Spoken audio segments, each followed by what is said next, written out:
Hi, this is Marjorie Morrison. And this is Patrick Kennedy. Welcome to the Psych podcast, the future of mental health. We had such a blast recording this episode with Josh Groban, a man that needs no introduction. Josh is arguably one of the greatest musicians of all time. He is known for his multi-platinum, award-winning music and songs we all know, like You Raise Me Up and To Where You Are. But there is so much more to him, and I can't wait for you to get to know him like we did. He was born into a music family. His father, an accomplished pianist, who always encouraged him to pursue music from a young age. After signing a record deal, he put his college education on hold, a decision that for him definitely paid off.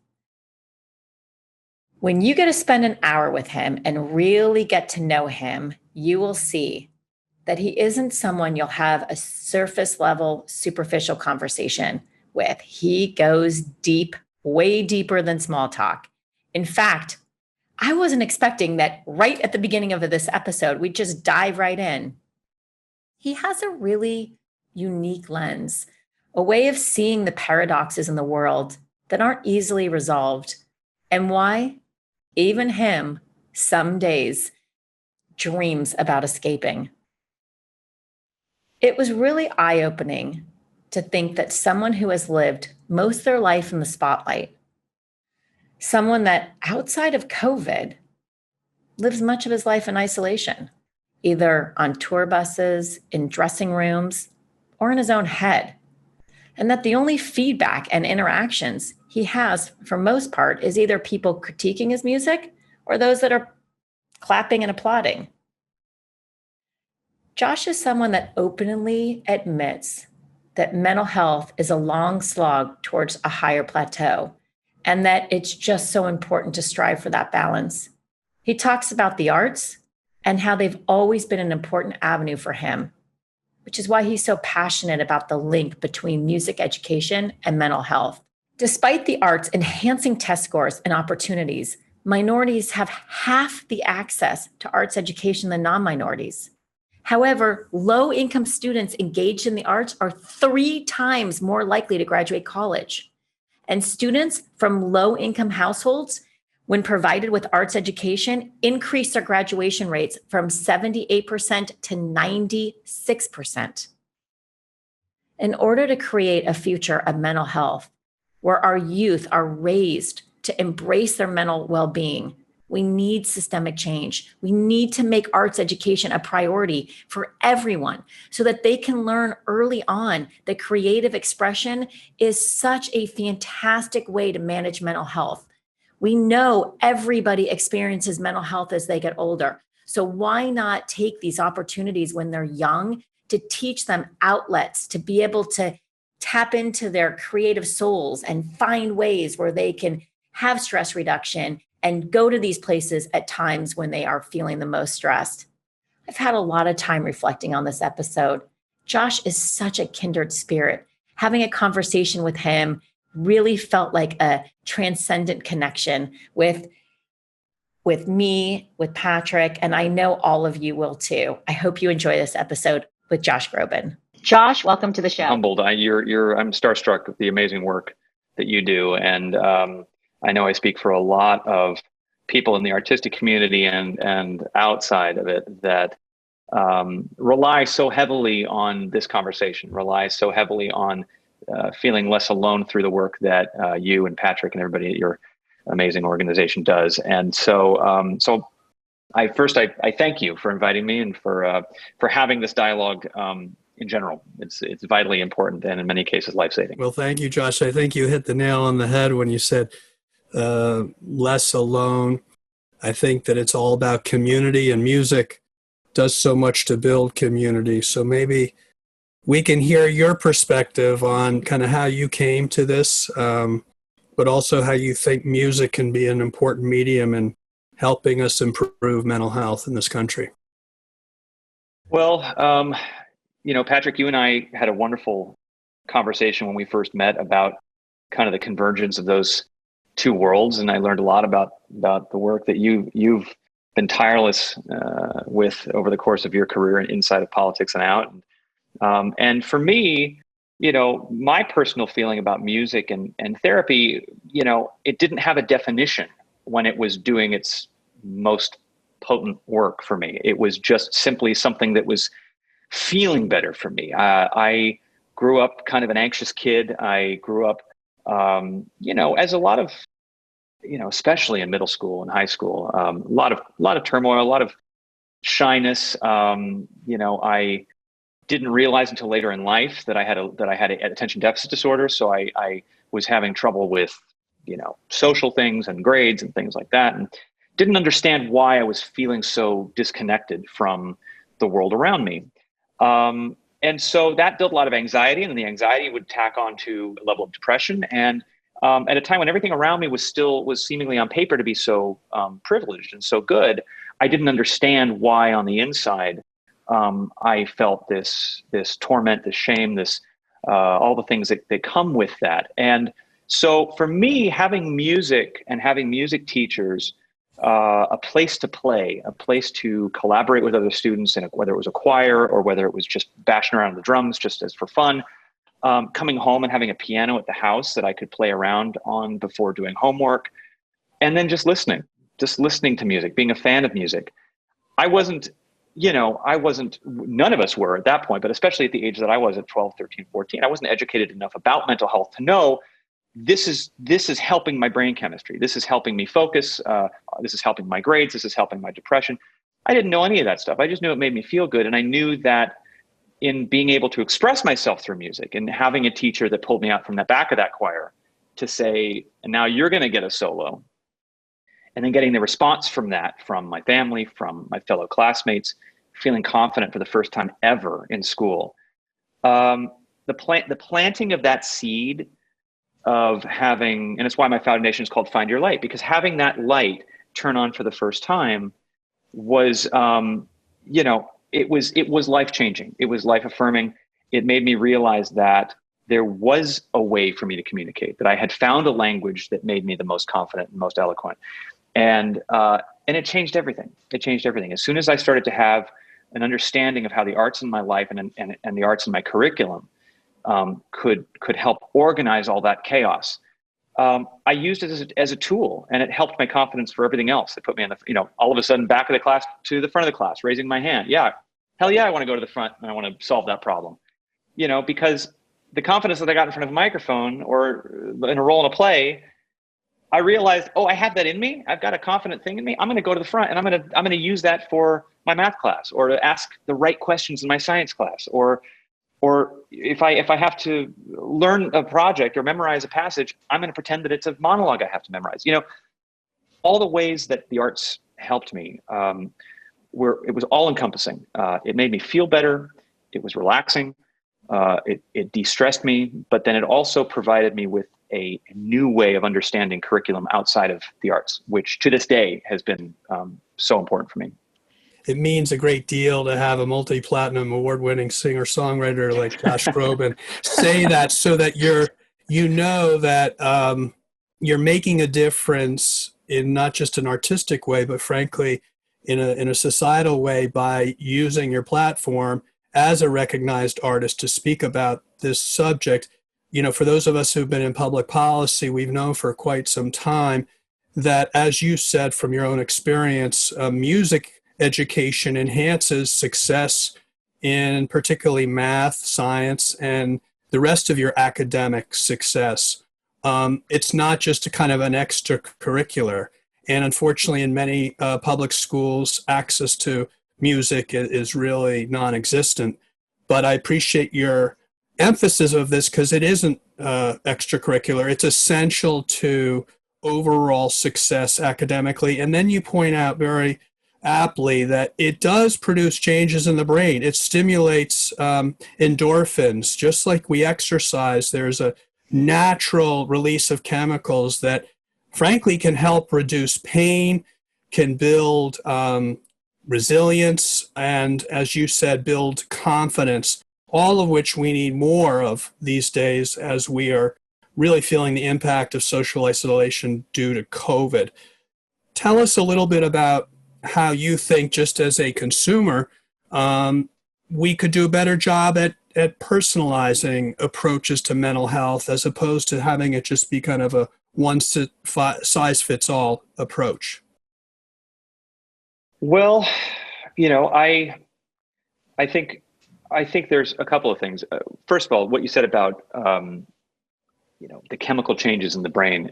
I started to read the work of Dr. Oliver Sacks, and I started to realize that there's so much fun math that's on our side and science that's on our side about it, because there is the stigma when it comes to arts education and things like that about, well, it's a drum circle or it's a macaroni picture. It's it's a thing to kill time, and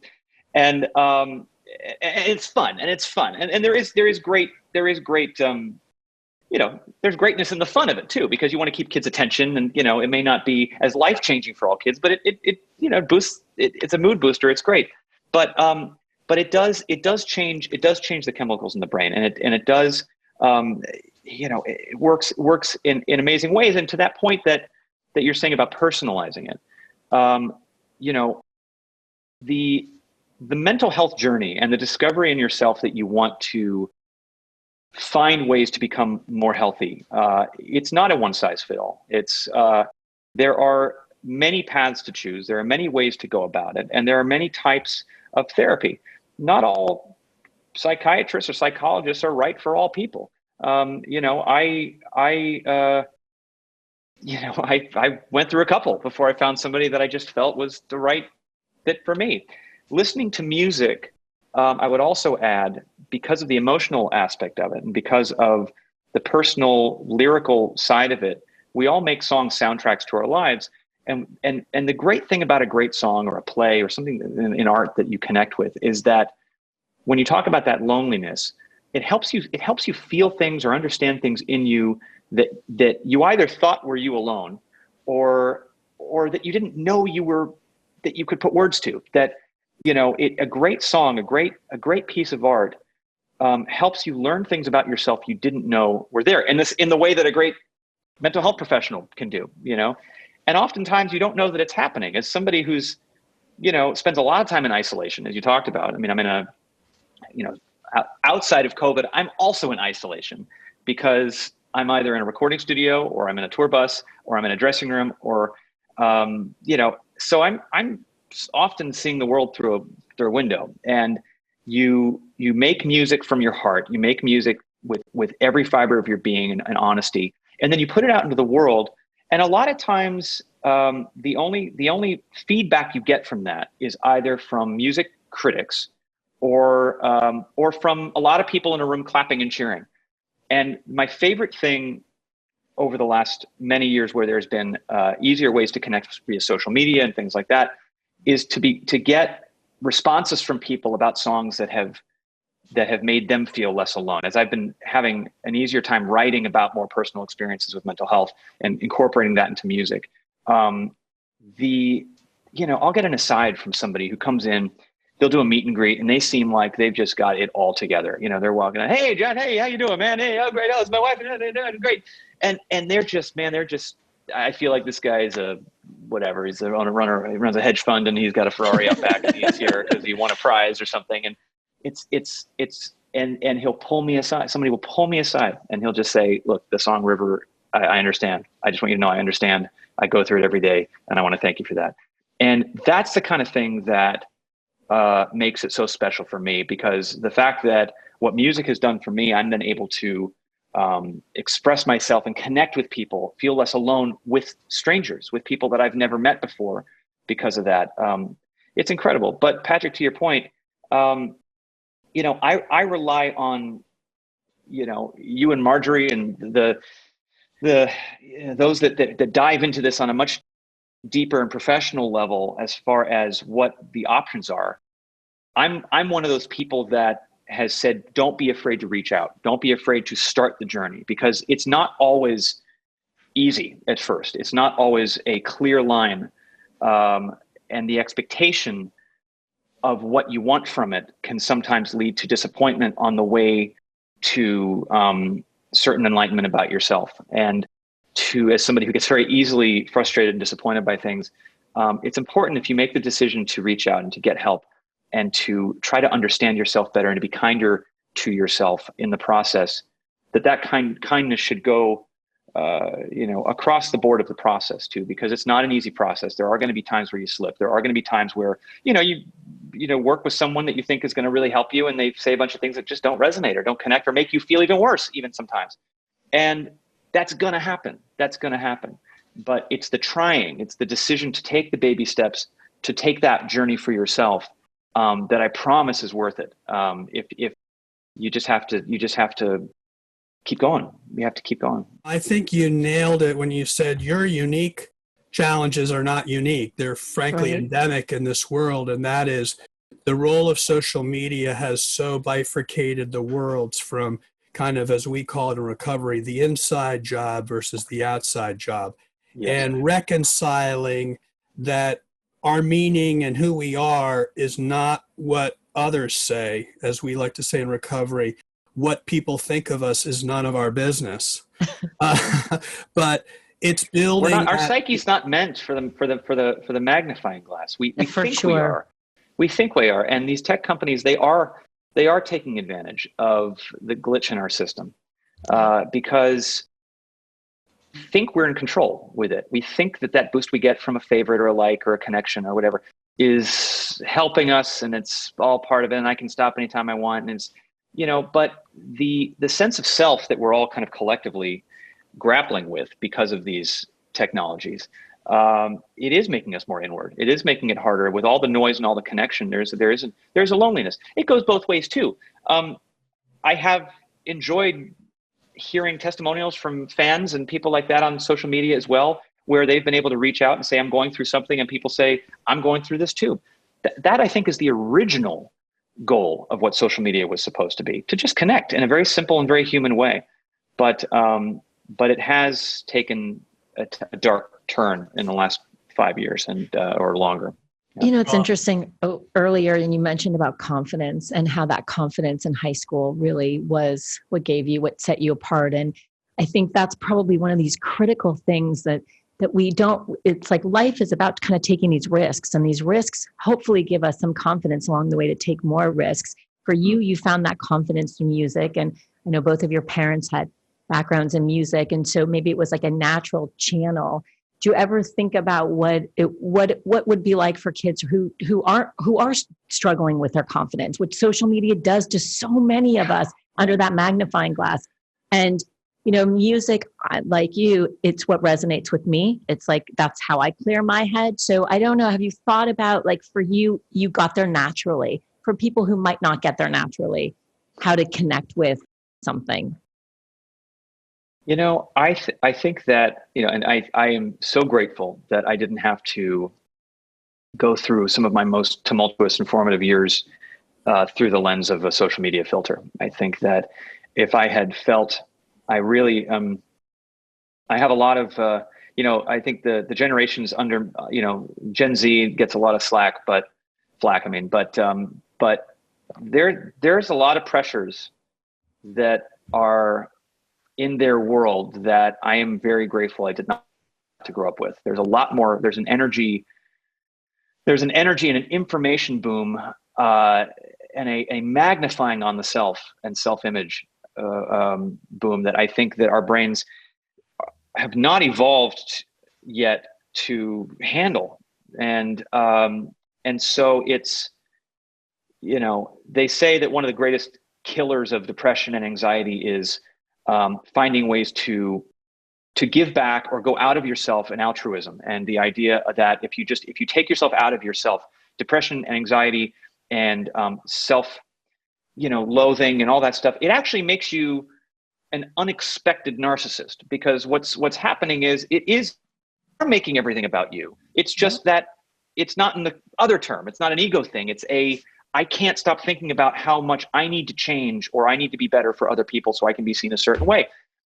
It's not that generation's fault, because everything around them is pushing them into these platforms that makes them feel like that's what living a vital life is having the constant approval of people. Or on the flip side, which is more common, any kind of anonymous negativity that happens on those platforms is also a representation of the kind of person you are, the person that you're believed to be. And it's all, it's all completely distorted, so distorted. There's enough distortion as it is when you're depressed. You don't need an added distortion of other people commenting and judging. And of course, as we know from the bully in high school, the person who feels judged does the most criticizing and the most judging. And so you've got this dance on social media where everybody's feeling judged, criticized, bad about themselves, and they all just keep doing it around to each other. So even as the technology, everything is moving forward at lightning speed, I find solace in simplicity. For me, for that generation, for anybody that's struggling, I think that it's the tech candy makes you think that it's helping you, whether it's diving into Candy Crush for 10 hours or it's going on social media and looking for approval. And I've found that no matter how deep the technology goes, that the things that help me are still the simplest things. It's just unplugging for a minute and taking a break for yourself to listen to an album you've wanted to. How many times do we listen to a whole album anymore and just say to my friends, I'm going to turn off my phone, I'm going to turn off my computer. I really am excited for this album and I can't wait to listen to it. I used to do that. I have to push myself to do it now, and I'm in music.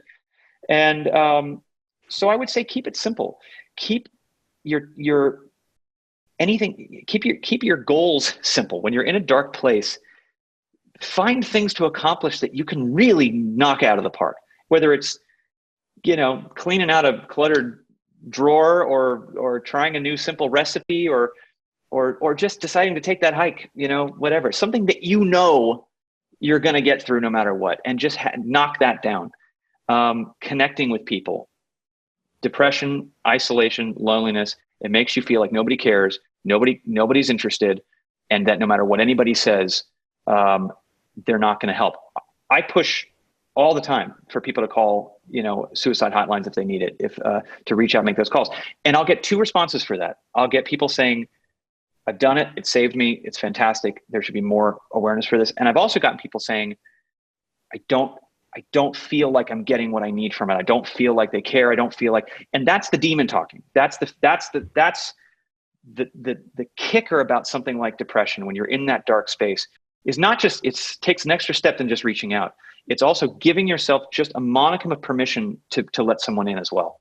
And to really understand what caring, what love, what that feels like, because God, the walls go up and they just, it becomes impenetrable. So I would say, as far as keeping it simple, just reach out without pressure. Reach out to talk about a movie, talk about a TV show, talk about, send a meme you think is funny. Just get yourself out of yourself. I have found that when I'm in my darkest places, I'm telling myself a narrative that is I'm just going in circles. I'm chasing my own tail. And sometimes just talking to a friend about a dumb thing that I saw on TV just kind of like, it snaps me out of the spell. And so there's all kinds of intricate and long-term things to treat and to work on yourself, whether it's through therapy or medication or long-time treatment. But in the immediate, there are things to break the spell, and art is one of them. Simple connectivity is another, and exercise is great. Going out and just taking a walk is very, very helpful for me. I love that you have 2 things that are so essential to good mental health. That's insight into your own challenges, and 2 steps that you can take to address those challenges. At Psych Hub, cognitive behavioral therapy, whatever the illness is the change agent in helping people get out of the rut that they're in, or help them manage their diagnosis in a much more effective way. And you don't get there by thinking it through. No. You get there by acting your way into different thinking. So acting in a way that is counterintuitive to what, in the strongest ways, to what your brain is telling you to do. Right. It's why mental health is such an exceedingly important conversation, because we are, everything I'm doing, I'm talking right now, moving my hands, we're all in here. Singing is very mental, you know? And so as a singer, I have to find ways to almost psych myself out, not in a dishonest way, but in a getting out of my own way. And so, you know, with mental health, for those of us too that are spinning and cerebral, there is the misconception that you can think your way out of it. I tried for a very long time. I was actually somebody who resisted talk therapy for a really long time, because I said to myself, what is this person going to say that the stranger is going to say to me that I can't say to myself? I know myself better than anybody. I know my faults. I know my hangups. I know my mental health hangups, and I'm going to, you know, and I'm coping okay. So I'm going to figure it out. And, you know, it's not the best that it can be. And in many cases, it's the worst that can happen. One of the challenges being in public life is the concern that you're going to be found out, that in some way you'll be made vulnerable. And of course, your life is so much predicated on a certain image. Having been through politics, this is familiar territory for me. But when I got out of Congress and I got heavily into 12-step recovery, I found that I'm unique, but just like everyone else. And the challenge is, if you let enough of yourself be transparent, you realize that everybody else is going through similar challenges. And it does build that intimacy that you need to get well yourself. So I love that admonition to support others and reach out to others, because again, it's non-intuitive, but the paradox is, by helping others, you're doing something very selfish, and that is you're really helping your own mental health. And I appreciate you making those points. Well, thank you, Patrick. And you've been a shining example of what daring to share that vulnerability and the strength and numbers that comes from that looks like. And so, you know, I think that we need to eliminate the idea that not sharing is courageous, or in the military it's macho, whatever it is. It's you know, we've made great strides in people from all facets of life and industries talking about their struggles, and it's great. But there are still, you know, in the entertainment industry too, you know, the idea that, you know, we're putting all kinds of people through incredible stress, and really through very conflicting ego challenges, because a lot of young people who get into this business, there's no manual, there's no like, you know, mental health guides to say, so you've gotten a record deal, or hey, you've just been cast in a new Marvel movie, congratulations, now here's what you should expect that will happen to your brain over the next 12 months of the harshest inner and outer criticism you'll ever receive in your life. Right. And everybody having a say about you, your look, your voice, your style, everything. And then, whoa, how about this? Also, don't listen to that, because you've got millions of people who are screaming their heads off and creating a God complex, and have put you on a pedestal that feels pretty good, but also, oh my God, I'm on a pedestal now. So there's that pressure. So, you know, these are the things that you don't get told when you're plucked out of high school, you know, and all you want to do is fail and be okay with that. Have people around you say, hey, that's all right, you learned, and let's move on. I miss greatly the fact that I didn't get an opportunity to mess up and be okay with that through college. I made the decision to take a leave of absence, which then turned into a big career. But I think that it is so important that the systems that are in place where pressure, performance is involved, whenever you're required to perform at a very high level all the time, there's a culture around that requirement that is that you suck it up, and that anything else that comes around it that might be forming a bad mental health habit, or is causing you to put on a smile on stage, but then be really dark when you're off stage. Well, that's just the name of the game. And if you don't like it, you can pass the microphone on, or you can quit, whatever job that is. And I think there just needs to be more understanding, I think, in the places where that is supposed to be. Your muscle is your ability to control your emotions. Your strength is in your ability to kind of suck it up and move on and perform. And the amount that you can perform is representative of how healthy and strong you are.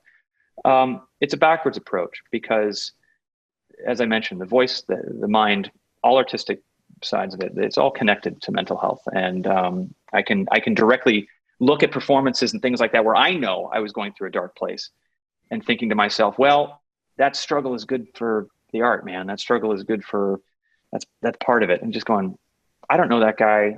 I didn't like that performance. I was a wreck. So yeah, I do hope that in continuing to having these conversations, that it results in enough people stepping forward in industries where it's looked down upon, that'll change.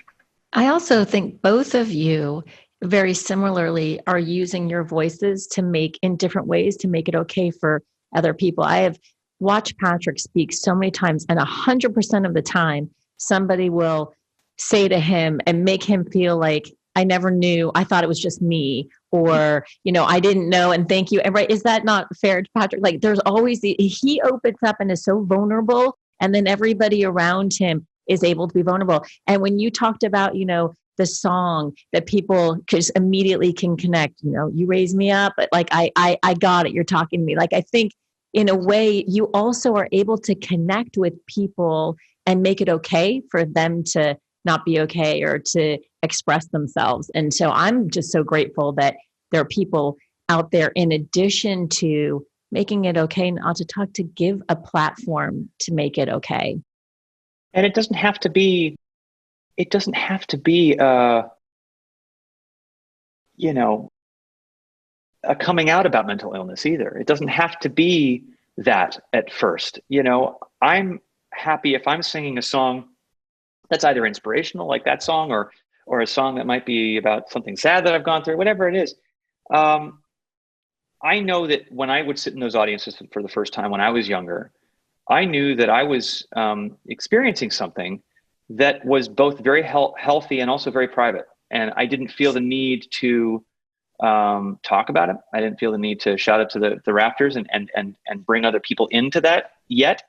I just knew that in those moments, hearing it made my day better and made my next week a little better. And so yeah, we talk about art in schools. I think there's a lot of those inner private moments of comfort that are happening with young students every time they're introduced to the arts as a tool through their education. And they may not talk about it. They may not go home and even talk to their families about it or tell their friends about it, but the light bulb goes on, and it's something inside that will continue to get brighter and brighter and brighter as they grow up and as they feel more comfortable sharing that light with others.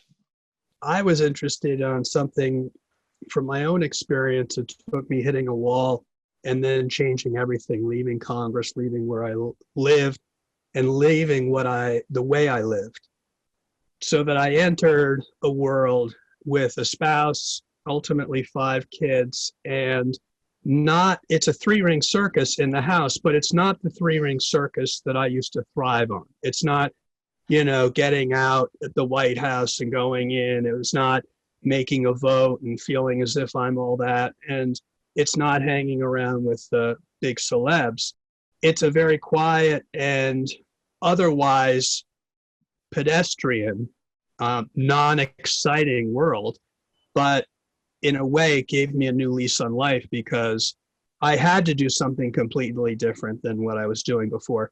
In your case, your talent is just so extraordinary. It's a tough challenge, I would imagine, for you, because to make those sacrifices when it's kind of like politics, you have to be all in. There's very little kind of being one foot in, one foot out, especially when you have all the performances and concerts that you've now even scheduled virtually, with Harmony coming out and with all of the online concerts that are going to come from that. it's hard to think as to terms of your own life when that turn will come, because essentially you've knocked it out. You've checked the box in this area. If it's about just your personal success, which, as we talked about, is the way society kind of measures, did we make it or not? You've done it. But obviously there's something more, right? Because it's the art sustains you. But at the same time, there may be things that in your life you want to have a different experience. And it'll take kind of jumping completely out of the fishbowl for you to have had those opportunities to have those experiences. You may be right, Patrick, and it's that comes down to where the journey becomes very personal to each person's life. For you, the excitement of and responsibility of the job that you were in, and the constant pressure and validation from that was, as is for me being in this business, is a drug in itself. Is a feeling of that your brain starts to raise a bar for what happiness should feel like, what your best self, what your most validated self should feel like. I nailed that high note and got Madison Square Garden to stand up for me. You knocked that bill out of the park and helped a bunch of people, whatever. And I think the key underlined red ink word is balance, because the flip side of that is that we like it. We like to do the nucleus of those things is good. I love singing. I love singing for people. You love changing people's lives through legislation and through reaching people through politics and outside of politics. You continue to do it. You can say you jumped out of the fishbowl, but you're using your voice for good just as much, if not more now than you were when you were in the confines of that government structure. So, I think balance is the word. You haven't given up on it. You say, oh, it's not as exciting or whatever, but I think you actually, are a perfect example of how to find the balance, how to eliminate the things that are causing a spiral of negative behavior while still keeping that nucleus of where the good is. Take me back to the first moment where I stood on a stage and felt that good thing, not the pressure of having to sell a certain amount of records or having to be places at once or having to deal with self-criticism, but that good thing, the feeling you felt whenever that thing was for you that got you into politics. There is a good nucleus in all of these things that have these side effects. And I think the balance of it is, and this is where reaching out and having a community of people share that passion is so helpful, is finding a way to, because I talk to my therapist all the time about this. I have fantasies about leaving the fishbowl. I have fantasies about just moving to an island and going off the grid and just saying, you know what, like you said, I've done it. I've checked the boxes. I have, boom, it's been almost 20 years I've been able to do this. I've sung for everybody around the world. And I'm not married and I don't have kids. And I think to myself, maybe I should just give myself an ejector seat to just say, you know what, nothing is required of you. How about that? Nothing is required of you. Sit in that for a bit and enjoy that. And I always come back to the determination that to eject your seat is also to turn off the light. And it's not an all-in, because the other thing about anxiety and depression is it makes you feel like it's one or the other. It's very black and white. And it's either this or it's either that. And finding the balance and finding the other colors is really about doing the hard work of figuring out when to trim and when to try and refine those things that make it good for yourself, good for the world, good for music, good for the good in it. And balance is it. I'm trying to find it. I talk about the journey. I'm not at the end of it, and I hope before I kick the bucket, I find that enlightenment. But we all want to know when we're laying in our beds at that moment that we put in the work. It's not always going to have the result that we want on a day-to-day basis. It's not a quick candy like a swipe on social media. It's a long slog towards a higher plateau. But but Well, it's work that beautifully I'm said, Josh. continuing to do. It's in recovery again. We say it's we trudge the road of happy destiny, which means we don't get That's there it. overnight. We have to work at it day by day. And I That's love it. the nuance that you put on in my own experience. Yes, I'm still in it. I found a medium and a way to be in it that works better for me than it did before. And as I said, you point out, I've got this added dimension with the family and kids. So I thank you for pointing out that, we like to catastrophize. We like all or nothing. And it's not You always jumped out of about all. you jumped out of the fishbowl. You jumped out of the fishbowl. You gasped for air for a few minutes, and then found yourself at the Monterey Bay Aquarium. How about that? It's so true. And I love, Josh, you're just so inspirational, and it comes so naturally. And I think it's because of all of this insight that you have. But I think what you touched upon is so important too, about wellness and mental wellness. And at one point earlier, you said, it's not just mental illness. And I think that that is one of the flaws that we've done with mental health is we made it mental illness. Oh, that's your Uncle Jack over there. But really, mental health is something that affects every single one of us. We all have periods of times where we feel depressed. We all have periods of times where we feel anxious. And by the way, that's healthy. And that's normal. And there are times where we can't sleep. And it doesn't mean we have major depression. Those are the bumps that life gives us. And I think part of what we struggle with is this lack of resiliency out there, or this sense that things should be perfect and happy and great all of the time for all of the reasons we discussed today. And that's kind of created this bar for us is unrealistic. And then if somebody has an uncomfortable period, they think something's wrong with them. So I think this conversation around go get help, go get through these periods of time, you yourself are going to get better. It's going to help you in the future. And you're going to get those bumps again as we're learning, because that's what life is. There's not a lot, I totally agree. There's not a lot of nuance in this idea of the pursuit of happiness.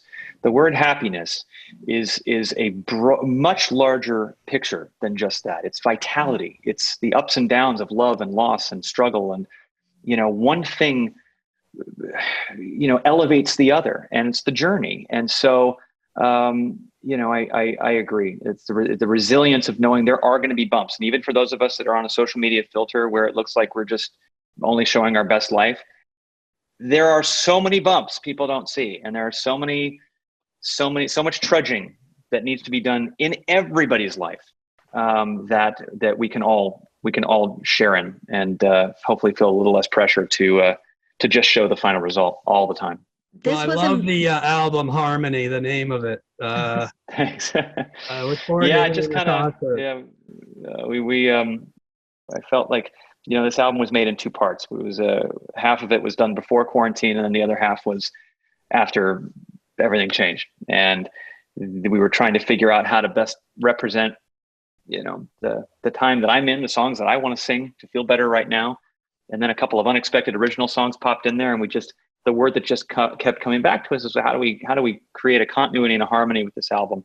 And it was just a word that, to me, from when I first heard it in context of Sunday in the Park with George, and Stephen Sondheim wrote about, harmony and what it means to paint and step back from the painting and see the whole. It just seemed like a word that was right for this. I'm so excited. I have no doubt it's going to be fabulous. Before we wrap up, you mentioned earlier your organization, Find Your Light. Can you share a little bit about that for us? Sure. So I feel so lucky that I now have a platform to give back in a way that to a universe that gave so much to me early on. As I mentioned throughout this interview, all the ways that those teachers and the arts in schools saved me. I was given a bonus check at the Greek Theater in Los Angeles in the middle of a show in 2004 for about $50,000 from fans who'd collected money and said, "Hey, we love the philanthropic work you're doing. We want you to start a foundation one day, and this is our first donation to you." And that's just beautiful. I mean, I tell a story, but it's like I still to this day can't believe the generosity, and that just goes to show just how incredible my fans are and just how giving they are. And so, many years down the road, it was the Josh Groban Foundation. We were giving a lot of things to a lot of different places, and eventually I was asked by Americans for the Arts, which is another amazing organization, to testify to Congress. Patrick, you know what Arts Day on the Hill looks like. It's generally it's a pre-decided, day financially, but it's a good day for artists to at least, plead their case on C-SPAN and talk about the importance of the arts in our worlds and the jobs. And so I had an amazing time. I spoke with Linda Ronstadt and with Wynton Marsalis, and I was so humbled to be there. And I realized in that moment that while I could have a foundation for a lot of things, that my silver bullet, the thing that I have experience with, where a little bit could go a very long way, was in making sure that these programs that are being cut every single day continue to exist for young people. The programs that saved my life can continue to give a spark for young people. And it's not about talent search. If somebody like me develops, says, oh, this is what I want to do for my life, and I didn't know I had this voice, that's a bonus. Yeah. It's really for just the idea, all those other aspects, self-assuredness, confidence, humanity, empathy, grades go up, college, admission goes up. It changes everything. It's vitally important. And so Find Your Light is about making sure those programs in school and out of school continue to exist. So we give a lot of grants to hundreds of places. That is so cool. So I appreciate that. The memorial to President John F. Kennedy is a living memorial in the John F. Kennedy Performing Arts Center. And, he liked to quote Adams that my father studied war so I could study politics, so my children could study the arts and music. And it's a beautiful way of thinking about how important and cherished in our culture the arts should be. And your foundation helping to promote that is a value to all of us. I really appreciate, Josh, you taking the time today, and I can't wait to see you again when all of this. I know I missed you. I missed you and the family. Love to Amy and the girls. And thank you. And Marjorie, so nice to meet you, and thank you for the amazing work you do, and congratulations on it. I really appreciate it. So great. We're so grateful. I know I will be in trouble if I don't ask you, how can people reach you on social media or the foundation if they want to learn more? Well, it's just at Josh Groban for everything, but okay, that's easy. For the foundation, it's findyourlightfoundation.org. Okay, perfect. And they can learn more. We've got some great videos that my brother directed about the work we're doing, and they can watch those and donate if they want. You are truly very, very special, and we're all very grateful that you're out there using your voice and sharing it. Well, vice versa. Thank you so much for having me on and for the kind words. Appreciate it. Thanks, Patrick. Thanks, Josh.